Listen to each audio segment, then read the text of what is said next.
I'm participating in this event in memory of my son that I lost. It'll be 6 years this November the 24th.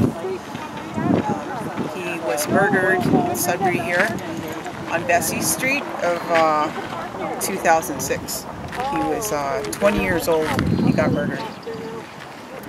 We miss Gavin very much. I wish he was still here. And the person that took his life is to be free eventually, and my son will never be brought back. This is the Freedom Walk Journey for Justice. It is a collaboration between 5 with Drive and the Canadian Crime Victim Foundation to create, one, awareness for ordinary people, and I'm just an ordinary person across Canada, as to the challenges that are faced by victims of violent crime.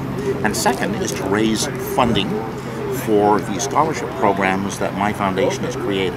We work entirely voluntarily. We have no salaries, we have no fees, and everything we collect goes directly into the scholarship program and survivor and support services for victims of extreme violent crime. The only criteria we have is that those victims must be innocent.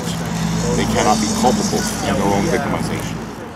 Essentially, in our country, you have offenders. Person A assaults or victimizes person B. Person A gets free university college education on your taxpayer dollars. Person B who's victimized doesn't get anything. So what the scholarship fund is designed to do, and what this walk is trying to raise money for, is for victims. Victims who cannot afford an education after they've been stabbed repeatedly and have mental issues.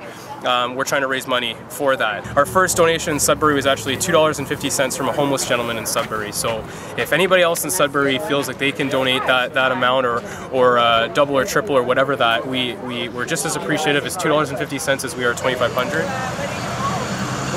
15 young men attacked my son on June 29th, 1999. They beat him and they kicked him until they shattered his skull.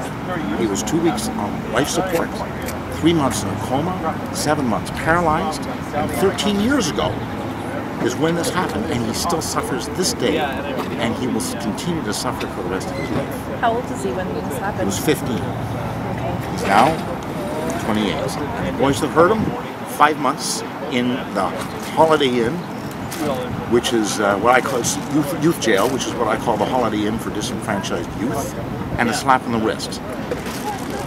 And their lives go on, and victims' lives continue to be affected forever. Nice to meet you, Ziggy.